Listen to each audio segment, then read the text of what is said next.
اعوذ باللہ من الشیطان الرجیم، بسم اللہ الرحمن الرحیم۔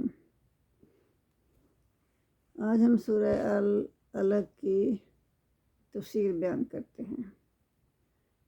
اقرأ بسم ربک الذی خلق، خلق الانسان من علق، اقرأ وربک الاکرم الذی علم بالقلم، علم الانسان ما لم یعلم۔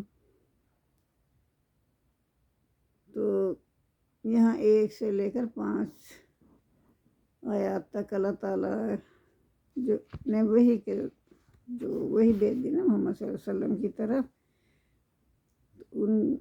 ان کے متعلق بتایا ہوا ہے کہ نزول وحی کا آغاز ان 5 آیات سے ہوا، یعنی سب سے پہلے غار حرا میں حضور صلی اللہ علیہ وسلم پر یہ 5 آیات نازل ہوئیں۔ باقی آیات اس وقت نازل ہوئیں جب کہ حضور صلی اللہ علیہ وسلم نے حرم میں نماز پڑھنی شروع کی اور ابو جہل نے حضور صلی اللہ علیہ وسلم کو دھمکیاں دے کر نماز سے روکنے کی کوشش کی۔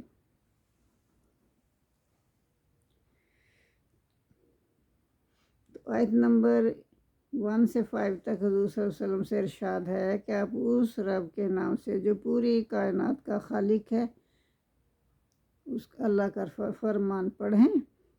اس نے انسان کو خون کے ایک جمے ہوئے خون کے قطرے سے پیدا کیا، اور وہ اس کو دوبارہ بھی پیدا کر سکتے ہیں۔ لوگوں کو اپنے حساب کا اپنے رب کا احسان آپ یاد دلائیں کہ اس نے ان پڑھوں میں بہت ان پڑھوں پر بہت بڑا احسان کیا۔ اس نے ان کی تعلیم کے لیے قلم کو ذریعہ بنایا اور ان کو وہ باتیں بتائیں جو وہ نہیں جانتے تھے۔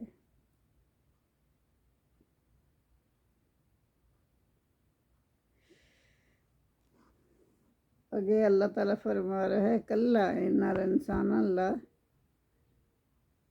یطغی، ہرگز نہیں، بے شک اللہ انسان بڑا سرکش ہو جاتا ہے۔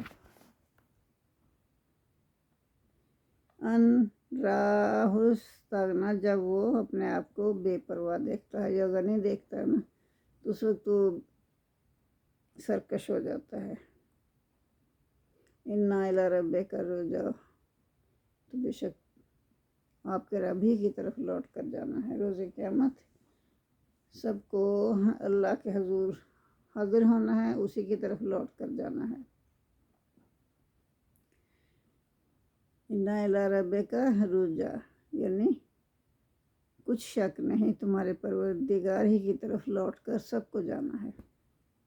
ارایت الذی ینہی عبدا صلاۃ، تو یہاں اللہ تعالیٰ فرما رہے ہیں کیا آپ نے دیکھا اس شخص کو جو منع کرتا ہے حضور صلی اللہ علیہ وسلم کو جب آپ نماز پڑھتے ہیں؟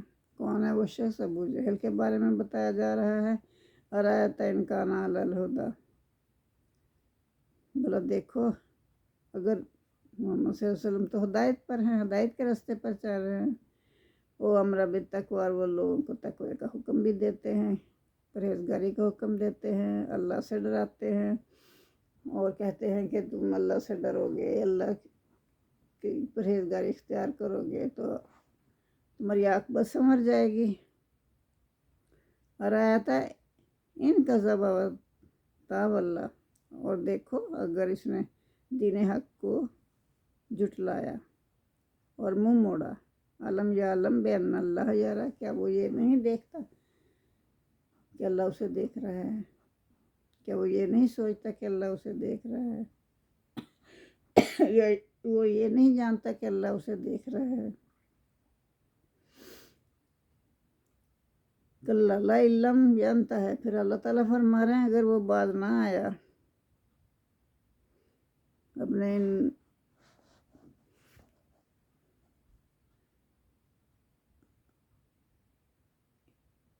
مخالفت سے باز نہ آیا، حضور صلی اللہ علیہ وسلم کی مخالفت سے باز نہ آئے، تو پھر کیا کریں گے اللہ تعالیٰ؟ ظاہر ہے اس کو پھر مزہ چکھائیں گے پورا۔ آیت نمبر 68، قریش کے سرکش لیڈروں کو ملامت کی جا رہی ہے کہ وہ مال و جا کے غرور میں مبتلا ہو کر اپنے خدا سے بے نیاز ہو گئے ہیں۔ حالانکہ آخر کار ان کو اللہ ہی کے حضور حاضر ہونا ہے اور اپنے تمام اعمال کا حساب دینا ہے۔ آیت نمبر 9-14 ان سرکشوں کو خاص طور پر تنبیہ کی گئی ہے کہ جب اللہ کا رسول ہدایت پر ہے اور تقویٰ کی بات کر رہا ہے تو یہ سرکش ہٹ دھرم لیڈر جو ہے کہ باز کیوں نہیں آتے، جانتے کیوں نہیں، دعوت کا کیوں انکار کرتے ہیں۔ ان سرکشوں کو معلوم ہو جانا چاہیے کہ اللہ ان کی تمام گستاخانہ حرکتیں دیکھ رہا ہے اور ان کا انجام کیا ہو سکتا ہے۔ کیا انہوں نے کبھی سوچا ہے؟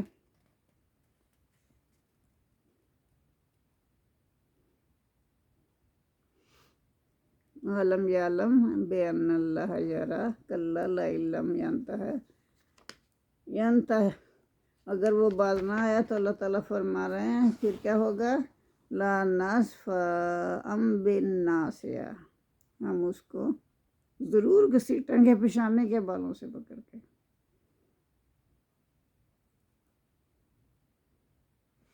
جو فرشتے ان کو نا، اللہ تعالیٰ فرشتوں کو کہے گا کہ ان کو پیشانی کے بالوں سے پکڑ کے گھسیٹو اور جہنم کی طرف لے جاؤ۔ ناصیاتن کاذبن خاطئہ،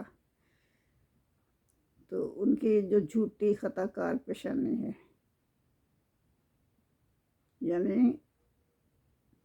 اس جھوٹے خطا کار کی پیشانی کے بالوں سے پکڑ کر اس سے گھسیٹو۔ فلیدعو نادیہ، پھر اسے چاہیے کہ بلا لے اپنے مجلس کے لوگوں کو۔ سندعو الزبانیات، ہم بھی بلا لیں گے دوزخ کے فرشتوں کو۔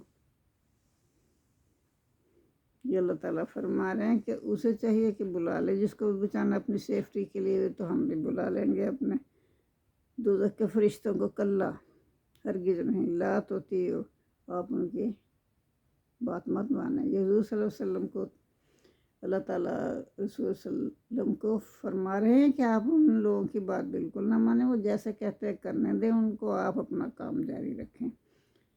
واسجد، اور سجدہ کرتے رہیں، واقترب، اور اللہ کے قریب تر ہو جائیں اور اللہ کا قرب حاصل کریں۔ ان کی بےہودگیوں کی آپ پرواہ نہ کریں اور اللہ کی عبادت اور سجدہ کرتے رہیں، اپنے رب سے قریب تر ہو جائیں۔ جزاک اللہ۔ اللہم صلی علی محمد وعلی آل محمد کما صلیت علی ابراہیم وعلی آل ابراہیم انک حمید مجید۔ اللہم بارک علی محمد وعلی آل محمد کما بارکت علی ابراہیم وعلی آل ابراہیم انک حمید مجید۔ ربنا آتنا فی الدنیا حسنۃ وفی الآخرۃ حسنۃ وقنا عذاب النار۔ یا میرے پروردگار، یا میرے مولا، یا مشکل کشا، یا رب العالمین، میرے گناہ معاف فرما، ہمارے گناہ معاف فرما میرے مولا، ہم سے ہماری کوتاہیاں معاف فرما یا اللہ، جو ہم نے گناہ جان بوجھ کے کیے یا ہم انجانے میں کر گئے سب معاف فرما دے۔ تو غفور الرحیم ہے، بخشنے والا ہے۔ ہم تیرے سامنے اپنے گناہوں کا اقرار کرتے ہیں، اللہ تو ہمیں بخش دے۔ آمین ثم آمین، اور ہم سے ہماری کاوشیں قبول فرما۔ جزاک اللہ۔